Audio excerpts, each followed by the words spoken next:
Dieu éternel, nous te sommes reconnaissants pour ce renouvellement que tu opères dans la vie de chacun de nous. Merci pour cette semaine nouvelle dans nos vies. Merci d'avoir accepté de renouveler ton espérance en nous.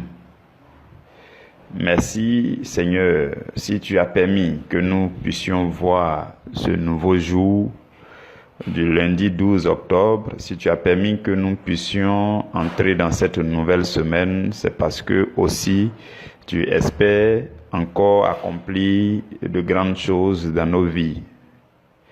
Que ton nom soit magnifié. Voilà pourquoi nous t'offrons cette semaine.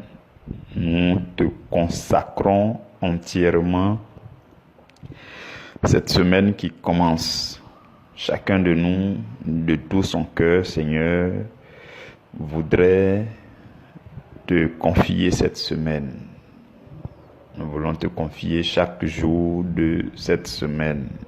Nous voulons te confier chaque instant, chaque minute, chaque seconde, chaque heure de cette semaine. Nous voulons te consacrer toutes nos actions en cette semaine, tout ce que nous aurons à entreprendre, même les choses que nous aurons à penser, les choses que nous aurons à dire. Seigneur, les endroits que nous aurons à visiter, les sols que nous aurons à fouler avec la plante de nos pieds, toutes ces choses, Seigneur, nous te les consacrons. Nous plongeons tout cela dans le précieux sang de notre Seigneur, de notre Sauveur, de notre Rédempteur, Jésus-Christ de Nazareth. Dieu de bonté, nous voulons aussi te confier notre croissance spirituelle en cette semaine. Notre désir ardent, c'est d'être nourri par la nourriture spirituelle qui fortifie et qui fait grandir, qui communique davantage le discernement, la capacité de discerner le bien et le mal.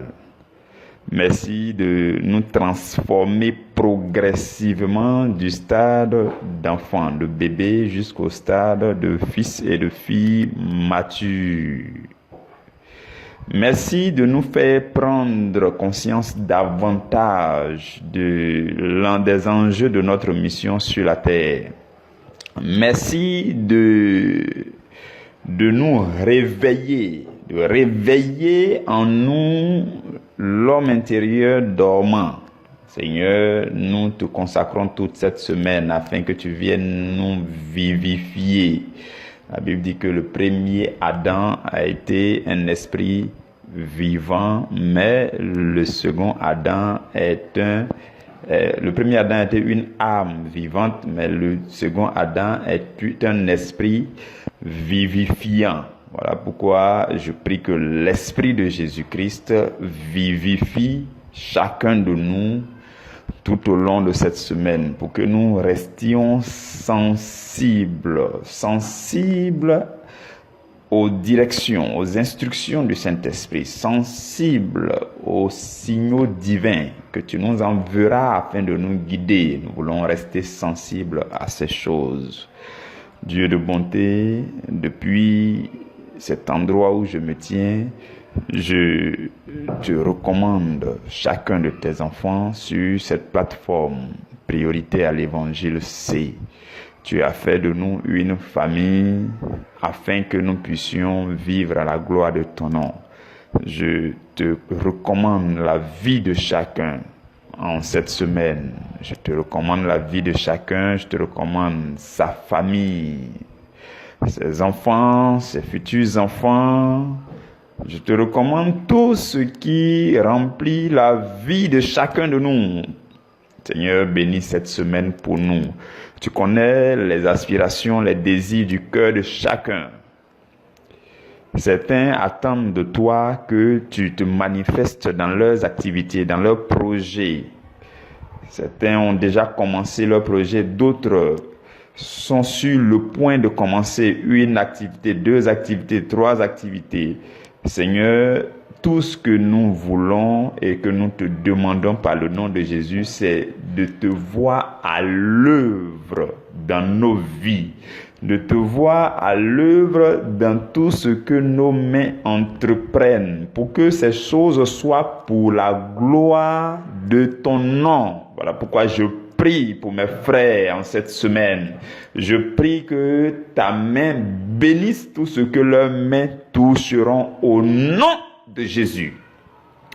Je prie que ton règne les accompagne dans tous les endroits où ils passeront en cette semaine. Au nom de Jésus-Christ de Nazareth, je prie que le nom de Jésus règne constamment dans leurs pensées pour que toutes leurs actions, leurs propos, toutes ces choses soient sanctifiées, pour que tout ce qu'ils diront, qu'ils penseront, qu'ils feront, Seigneur, te donne gloire.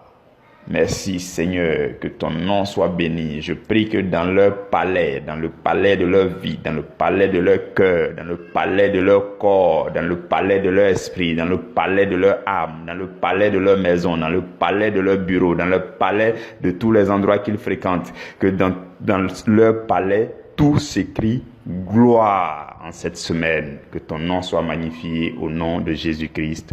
Amen. Mes frères bien-aimés dans le Seigneur, nous entamons la semaine que nous considérons comme la 2e semaine du mois d'octobre.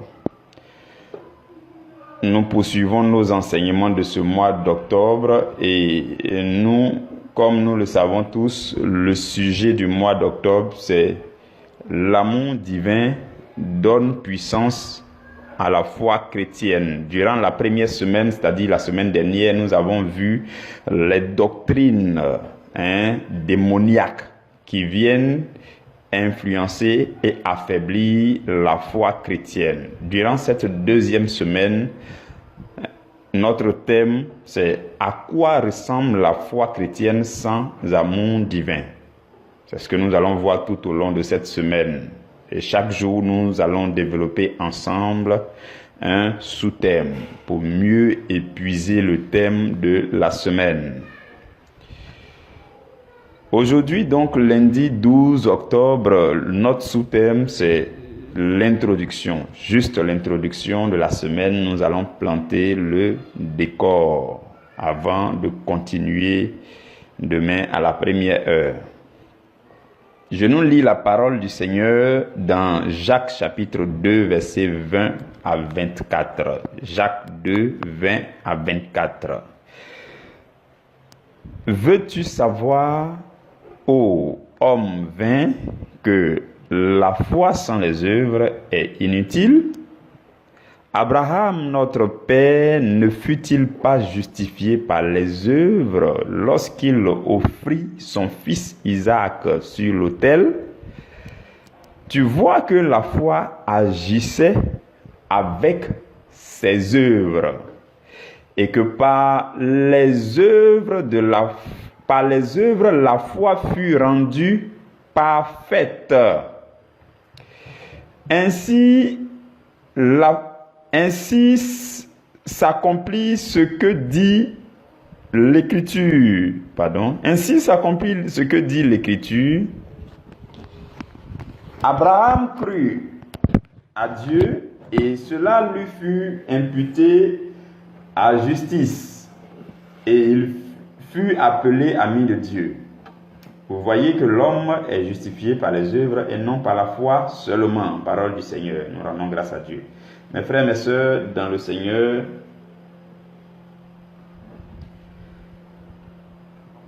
le texte que nous venons de méditer, que nous venons de lire, parle de la foi et des œuvres de la foi. Je voudrais recommander encore la méditation au Saint-Esprit. Seigneur, Esprit Saint, nous te prions de nous rejoindre encore plus intimement pour conduire ce temps à la gloire du Seigneur Jésus-Christ. Amen. La Bible nous parle de la foi et des œuvres de la foi. Quand vous lisez dans le livre de Romains, vous allez y découvrir que l'apôtre Paul parle de la loi et aussi de la foi. Et quand il parle de la loi dans le livre de Romains, il dit que les hommes ne peuvent pas être sauvés, ils ne peuvent pas être justifiés par les œuvres de la loi. Qu'est-ce que ça veut dire? La loi, c'est l'Ancien Testament dans son ensemble et plus particulièrement les 5 premiers livres de la Bible, le Pentateuque. C'est ça qui est considéré comme la loi. Et maintenant, on peut dire la loi et les prophètes. Maintenant, il y a d'autres livres qui viennent s'ajouter. Mais globalement, quand on dit la loi, c'est l'Ancien Testament. Maintenant, quand on dit la loi et les prophètes, ça fait tout même l'Ancien Testament. Vous comprenez? Et Paul dit que les hommes ne peuvent pas être sauvés, justifiés. Ils ne peuvent pas entrer dans le royaume de Dieu en comptant sur le fait que ils appliquent la loi, donc ils vont prendre tout ça pour aller revendiquer leur salut. Ce n'est pas comme ça que l'homme est sauvé. Par contre, l'homme est sauvé par la foi. C'est cette démonstration que l'apôtre Paul fait dans le livre de Romains. Et il dit que Jésus-Christ est venu avec la grâce.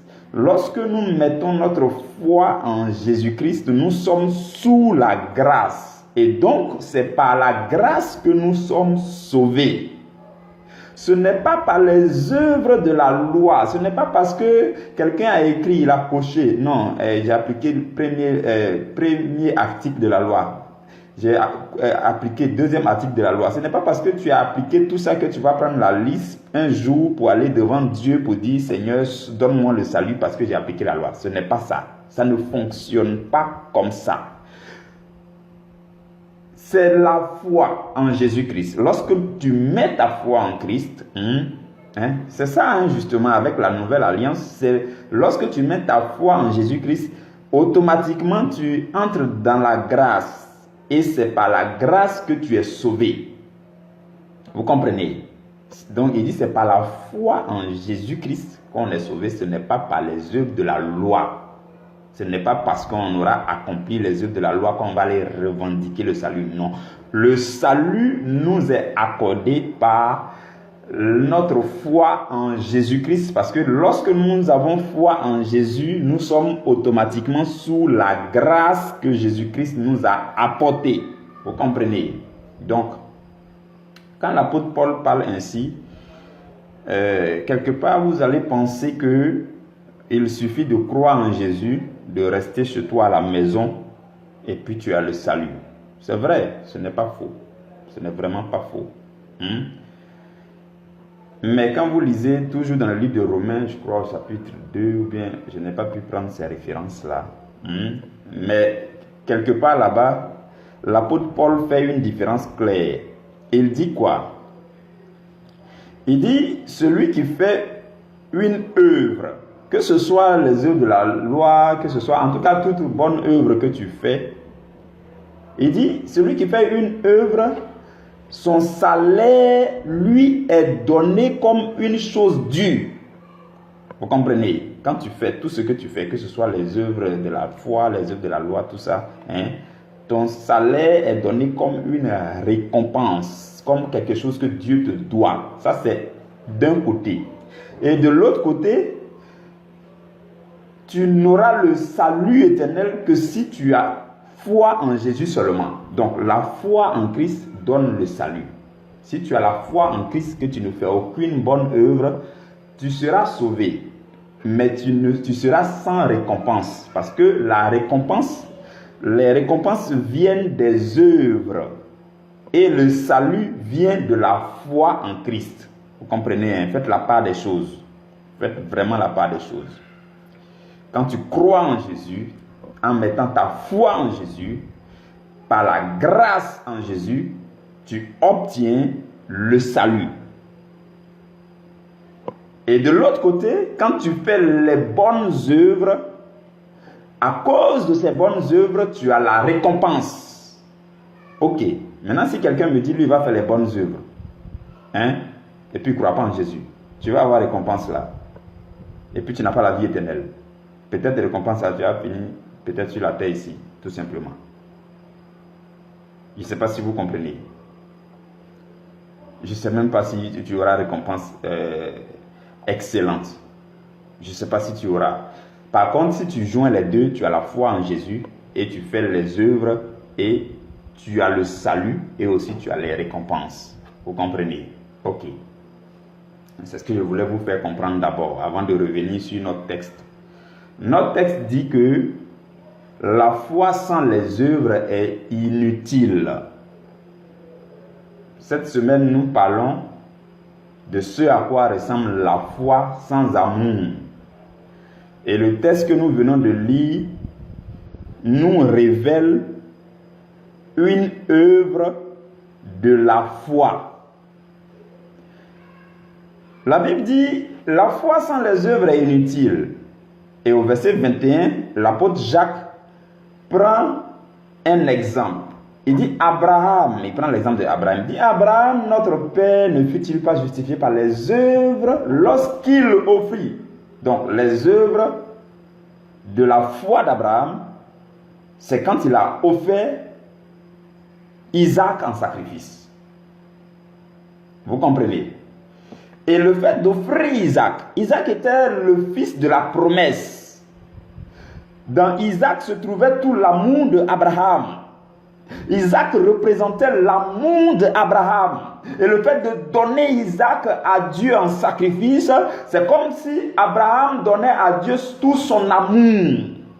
De la même façon que Dieu a donné tout son amour en Jésus-Christ pour que l'humanité soit sauvée, c'est de cette même façon que Abraham, pour que sa foi soit agissante, il a donné, il s'est mis dans l'élan de donner Isaac, Isaac représentant tout son amour, donner tout cet amour à Dieu. Donc l'amour manifesté de façon palpable est une œuvre de la foi. Voilà pourquoi le verset 22 dit, tu vois que la foi agissait avec ses œuvres. Vous voyez, la foi chrétienne sans amour, c'est comme la foi sans œuvre. Et l'apôtre Jacques dit, la foi sans les œuvres est inutile. Et l'œuvre la plus excellente de la foi, c'est l'amour divin. Manifesté de façon palpable, comme Abraham qui a mis sa foi en Dieu, mais sa foi allait être vaine s'il n'avait pas obéi en donnant Isaac son amour à Dieu. Sa foi n'allait pas être agissante s'il n'avait pas accompagné avec cette œuvre d'amour. Et la suite dit que par les œuvres, la foi a été rendue parfaite. Mes frères et mes sœurs, c'est dans cet élan que nous sommes, le chrétien. Si tu veux que ta foi chrétienne parvienne à la perfection, la maturité, que ta foi agisse efficacement, la Bible dit par les œuvres. Et l'œuvre, l'œuvre principale de la foi, c'est le don de son amour. L'amour divin, la manifestation de l'amour divin, c'est ça l'œuvre principale d'une foi mature, d'une foi agissante. Abraham était le père de la foi, c'est vrai, mais ce qui a fait que Abraham est père de la foi dont on parle aujourd'hui, c'est parce que Abraham a obéi à Dieu en donnant son amour, tout son amour qui se trouvait en Isaac. Et ce qui est magnifique, c'est que Dieu ne l'a pas laissé aller jusqu'à la fin. Parfois, Dieu te demande seulement d'obéir et de te mettre dans l'élan. Dieu te demande un sacrifice et puis tu es là, tu te tords, tu te plains. Même si tu regardes très bien, même peut-être Dieu ne va pas te demander le sacrifice. Il veut seulement ton obéissance. Il veut seulement que tu prennes l'élan. Et après, quand tu vas soulever le couteau pour aller sacrifier Isaac là, Dieu va te dire non, j'ai vu ton obéissance. Tu voulais me donner ton amour, j'ai vu, je vais multiplier ça pour te donner. C'est comme ça souvent Dieu fait. Mais nous, on est trop accrochés à la bénédiction bénédiction et on n'obéit pas au bénisseur. Le bénisseur qui a la capacité de multiplier la bénédiction. Vous comprenez? Et la Bible dit que c'est ainsi, au verset 23, c'est ainsi que s'accomplisse ce que dit l'Écriture. Abraham crut à Dieu et cela lui fut imputé à justice, ainsi de suite. Et par la suite, il a été appelé ami de Dieu. Et le verset 24 dit, vous voyez que l'homme est justifié par les œuvres et non par la foi seulement. C'est ce qu'il disait au début. Quand vous lisez dans le livre de Romains où Paul parle de la loi et de la foi, ainsi de suite, vous allez penser qu'il faut juste avoir la foi en Jésus, c'est tout. Mais, regardez quelque chose. Il y a ce qu'on appelle les œuvres de la loi. Les œuvres de la loi.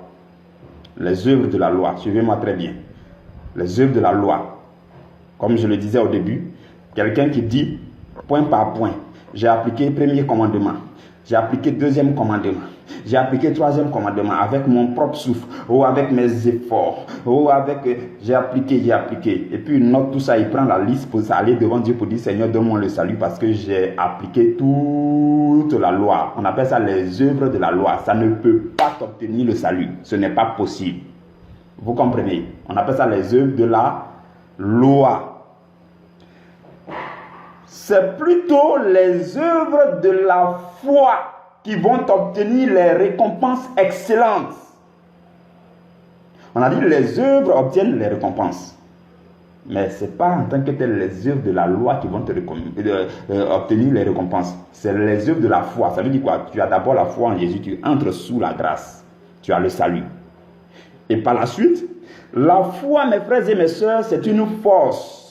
Vous ne pouvez pas croire, vous ne pouvez pas avoir la foi et puis rester tranquille. Ce n'est pas possible. Ce n'est pas possible. Voilà pourquoi l'apôtre Paul dit, nous avons cru, c'est pour cela que nous parlons. Oui. Et il appelait ça l'esprit de la foi. Il dit, ainsi parle l'esprit de la foi, qui dit, nous avons cru. C'est pour cela que nous parlons.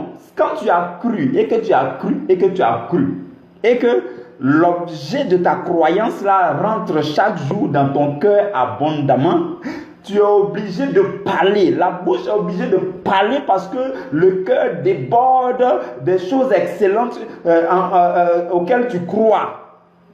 Donc, quand tu crois, tu es obligé de faire les œuvres de la foi. Et non seulement ta foi va t'obtenir le salut dès le départ, mais quand tu te laisses entraîner par la force de la foi, la force de motivation, la force spirituelle, l'onction qui se relâche sur ta vie, quand tu te laisses entraîner par le mouvement de l'esprit, quand tu marches dans cette foi, tout ce que tu fais par la suite comme bonnes œuvres de façon désintéressée, passionnante, là, on appelle ça les œuvres de la foi. C'est différent des œuvres de la loi.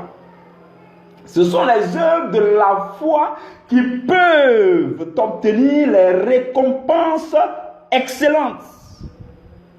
La foi elle-même t'obtient le salut par la grâce en Jésus-Christ.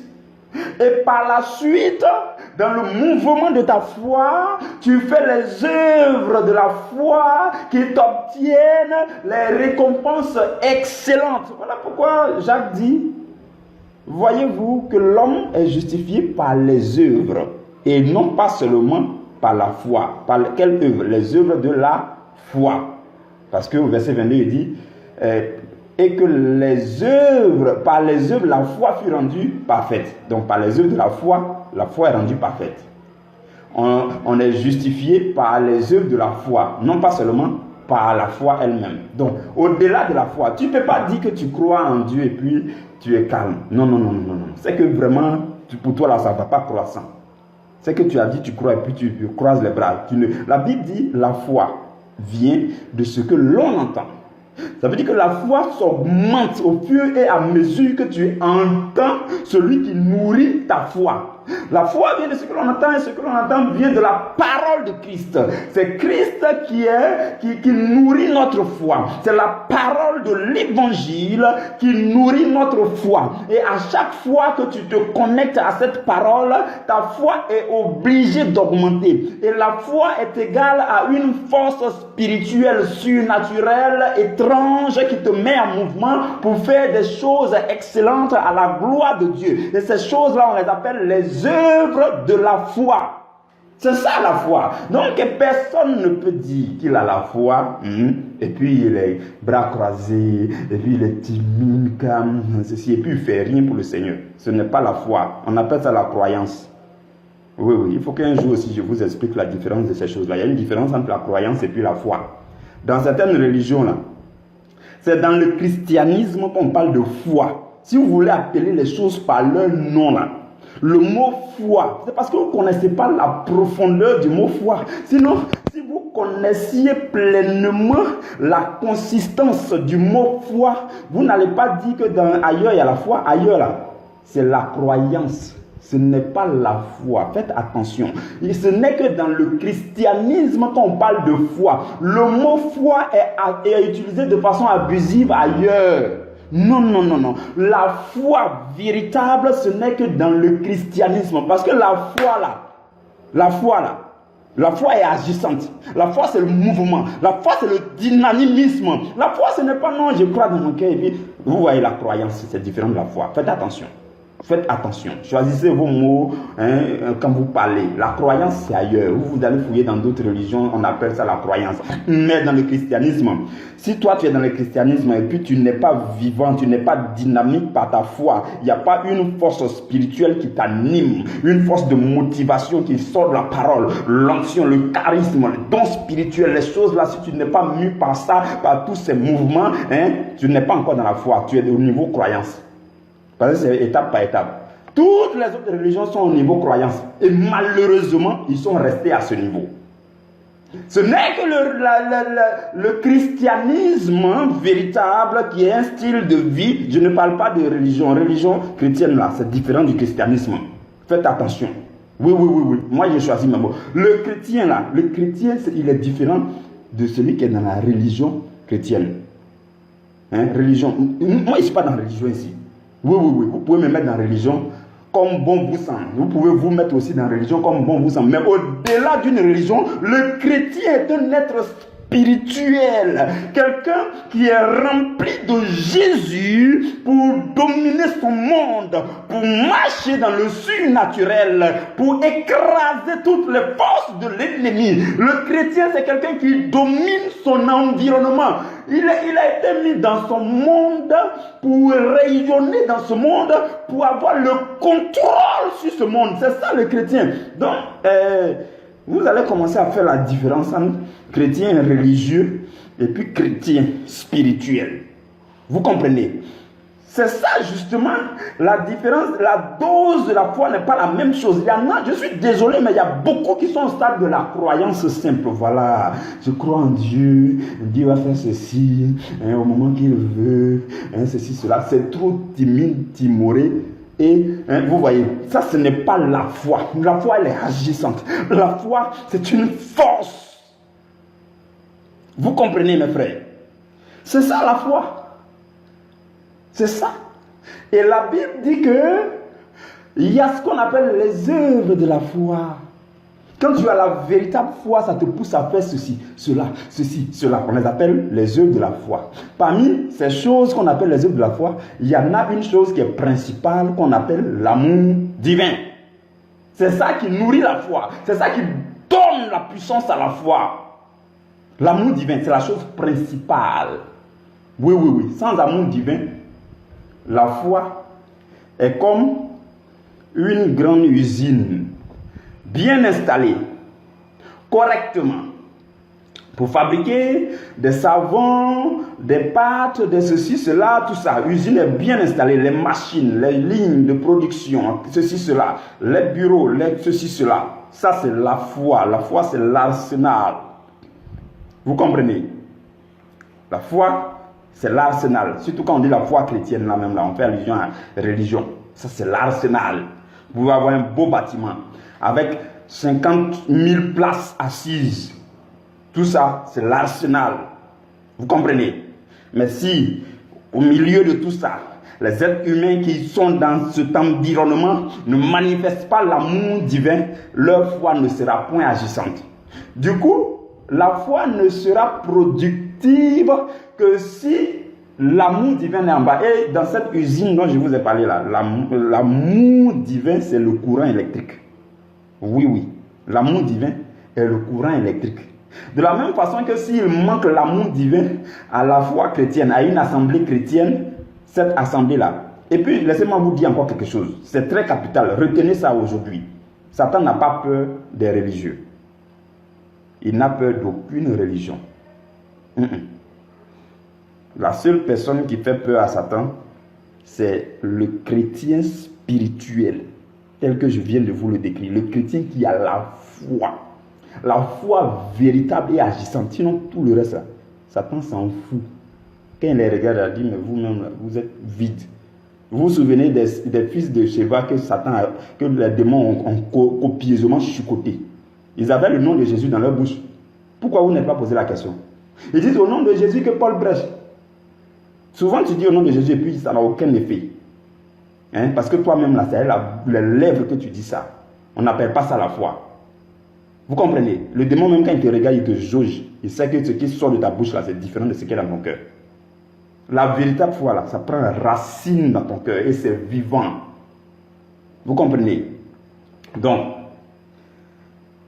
le véritable chrétien qui a la foi doit y mettre de l'amour. L'amour divin doit être la source de sa foi. De la même façon que la source de l'énergie de toute une usine, c'est le courant électrique. De cette même façon, la foi chrétienne doit s'enfoncer, s'enraciner sur l'amour divin. Donc, sans amour divin, la foi chrétienne ressemble à une usine qui ne peut même pas produire un petit morceau de savon parce qu'il n'y a pas de courant. Voilà pourquoi les chrétiens prient. Zéro. Parce qu'il n'y a pas d'amour divin. Et je nous avais déjà expliqué pourquoi, que c'est la raison pour laquelle le Seigneur nous a conduits à travers 7 mois d'enseignement sur l'amour divin. Pour que tu puisses être transformé au fond de toi. Pour que l'amour divin prenne place. Parce que l'amour n'est pas en place dans la vie de plein de personnes. Et du coup, leur foi ne peut pas être agissante. La Bible dit la foi agit avec ses œuvres. La foi agit avec une œuvre principale qu'on appelle l'amour divin. L'amour n'étant pas en place dans la vie de plein de personnes, ils sont obligés de se torturer. De se torturer. Et ça se termine par la frustration. Voilà pourquoi il faut calmer ton cœur. Ton cœur, mets ça au frigo de l'amour divin. Il faut mettre ça là-bas, ça va se glacer. L'amour divin va gérer ça. Voilà, c'est là que ta foi va être agissante. Sans l'amour divin, la foi chrétienne, la vie chrétienne est encore similaire à un véhicule sans carburant. Tu as un véhicule, si tu veux faut acheter ça à 60 millions, on s'en fout de ça. Si tu n'as pas une goutte de carburant dedans, ça ne bougera pas. Si tu veux, il faut avoir la foi qui peut déplacer les montagnes. S'il n'y a pas l'amour divin en bas, ta foi ne va pas aller quelque part. Tu vas te tourmenter. Tu vas te fatiguer. Quelqu'un qui n'a pas de carburant dans son véhicule là, imaginez l'effort qu'il va fournir pour pousser la voiture s'il veut aller jusqu'à la maison. Maintenant, mettez carburant dedans et puis vous comparez les deux. Vous comprenez? La Bible dit que sans amour, la foi aussi peut être comparée par un corps sans âme. Comme vous lisez la suite de notre texte là, au verset 26, Jacques dit que la foi sans les œuvres est semblable à un corps sans âme. Un corps qui n'a pas d'âme là, c'est mort. C'est à cela que ressemble la foi chrétienne, l'assemblée chrétienne, sans amour divin. Comprenez ces choses aujourd'hui. Toute cette semaine-là, vous allez Si vous suivez très bien toute cette semaine, vous allez comprendre encore l'importance de l'amour malgré la foi, malgré même vos dons spirituels. Il y a un sous-thème, on va parler de ça. Si tu veux, il faut avoir don de guérison. Si tu n'as pas l'amour là, tu es un danger. Tu es un vrai danger. Si tu as don de faire des miracles au nom de Jésus, que tu n'as pas l'amour divin là, tu es un danger ambulant. Parce qu'il suffit que tu t'énerves contre quelqu'un, tu vas invoquer le malheur sur lui tout de suite. Tu vas commencer à maudire au lieu de bénir. Voilà pourquoi Dieu aussi prend son temps avant d'accorder dons spirituels à certaines personnes. Il veut voir d'abord si l'amour est en place dans ton cœur avant de te donner les dons spirituels. Vous comprenez? La foi sans amour est encore similaire à quelqu'un qui dit il veut une chose, mais au fond de son cœur, il n'aime pas la chose. Je ne sais pas si vous comprenez ce que je veux dire. Toi, tu dis tu veux quelque chose. Tu veux le salut de tout ton quartier.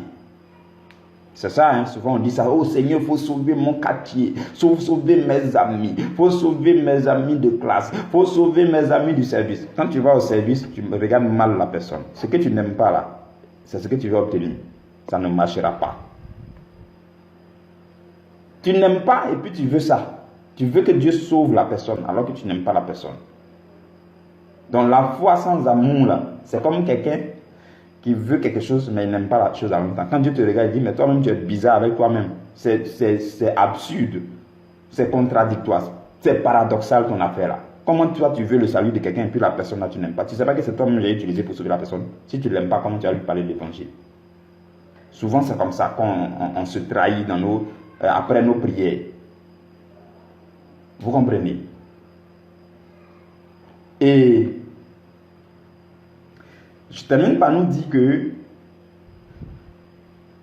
nous devons véritablement, mes frères, mes soeurs, c'est vraiment important. Nous devons nous asseoir dans l'amour divin. Je ne dis pas qu'on ne peut pas trébucher souvent. Mais quand tu trébuches là, le temps que tu prends pour te relever, il faut réduire ce temps-là. Il faut réduire. Au fur et à mesure, il faut réduire. Satan, ce qu'il veut là, c'est que quand il te fait perdre les pédales là, tu dures en bas, que tu dures au sol. Et quand tu vas durer au sol, il est sûr qu'il a fait tomber au moins quelqu'un. Mais, toi, ce que tu dois faire, c'est que même quand tu trébuches, tu te révèles systématiquement. Et tu prends les leçons. Tu dis à Dieu, ouvre-moi les yeux pour ne plus que je tombe dans ce même péché. Ça là même, je ne veux plus. Je ne veux plus, je ne veux plus, je ne veux plus. Vous comprenez? Donc nous devons tout faire pour que l'amour divin soit en place dans notre vie. Que l'amour divin soit en place dans notre vie. Parce que l'absence de l'amour divin, ça rend le christianisme vide. Ça rend le chrétien vide. Et ça tourne dans la frustration. Ça tourne dans la frustration. Tu demandes des choses que tu n'obtiens jamais. C'est bizarre. Tu es frustré. Juste parce que Dieu, là, il veut que tu sois un être d'amour. Lui, il est le Dieu d'amour. La Bible dit Dieu est amour. Il veut que tu sois amour aussi. C'est ça le plus important pour lui. Parfois, je vais vous dire quelque chose qui va vous choquer. Parfois, Dieu préfère te maintenir dans la souffrance jusqu'à ce que ton âme soit sauvée. Au moins, il sait que tu vas te retrouver au paradis et puis tu vas lui dire merci là-bas après. Ah, vous comprenez, c'est bizarre, hein? Dieu, il est très bizarre. Tout ce qu'il lui désire, c'est le salut de ton âme. Tout ce que lui désire, c'est que tu sois un être d'amour, que tu te sanctifies davantage, que tu lui ressembles davantage. Maintenant, la Bible dit, tout le reste vous sera donné par surcroît. Vous comprenez? C'est ça le chrétien. Dieu là, il veut le chrétien. Il veut ton cœur. Il te veut. C'est pas une histoire de non, j'ai intégré le groupe là parce que j'ai un problème. Donc si le problème est résolu, tu t'en vas. Ou bien non, je vais à l'église dans ce temps-ci parce que j'ai demandé quelque chose à Dieu. Donc si Dieu donne la chose, tu vas partir. Dieu veut d'abord ton cœur. Ce que Dieu veut, c'est ton cœur. Si tu lui as donné ton cœur là, le reste là vient. Oh, je ne sais pas si vous comprenez comment il faut créer une forme d'autoroute entre ta vie et puis le ciel. C'est comme ça. Tu lui donnes de façon désintéressée. Ce genre d'évangile là, ce genre de prédication, beaucoup n'aiment pas entendre ça. Mais il faut qu'on prêche quand même. Vous devez entendre ça. Ce que Dieu veut là, c'est ton cœur. Donc si tu es quelque part, tu vas dans une communauté, bien tu vas à la prière parce que non, comme j'ai des problèmes ces 2 jours-là. Assieds-toi un peu à toi-même. Demande-toi, le problème là, si on enlève là, c'est quoi ta relation avec Dieu? Dieu veut ton cœur. La Bible dit quoi? Jésus dit, les adorateurs que le Père recherche, c'est ceux-là qui adorent en esprit et en vérité. C'est des gens, Dieu veut les cœurs, Dieu veut ton esprit, il veut ton homme intérieur. Le reste là, ça ne l'intéresse pas. Oui. Enfin, ça l'intéresse au second plan. Parce que tu es son enfant quand même, il faut quand même que, hein, vous voyez. Mais il veut premièrement, prioritairement, il veut ton cœur. Il faut que l'amour divin soit dans ton cœur. Vous comprenez, mes frères et mes soeurs. Donc, tout au long de cette semaine, ce sont ces choses dont nous allons parler. Donc, restons connectés. Le programme nous a été partagé. Vous pouvez méditer d'avance sur les sous-thèmes et même les versets. Et par la suite, on se rencontre ici chaque jour à la première heure pour méditer. Dans tous les cas, à la première heure, l'enseignement est partagé. Maintenant, chacun a sa première heure. L'heure à laquelle tu écoutes là, c'est ça qui est ta première heure. Vous comprenez? Donc, restons connectés. Et chaque jour de cette semaine, nous aurons nos sous-thèmes, pas à pas. Et après, il va nous rester une dernière semaine dans ce mois d'enseignement. Une dernière semaine même dans la saison d'enseignement. Parce que nous sommes dans le 7e mois de la saison. Que Dieu vous bénisse. Que la grâce du Seigneur demeure sur vous. Ainsi que nous l'avions demandé en prière au début de cet enseignement, que toutes ces choses demeurent dans vos vies à la gloire du Seigneur Jésus, au nom de Jésus-Christ de Nazareth. Amen, amen, amen.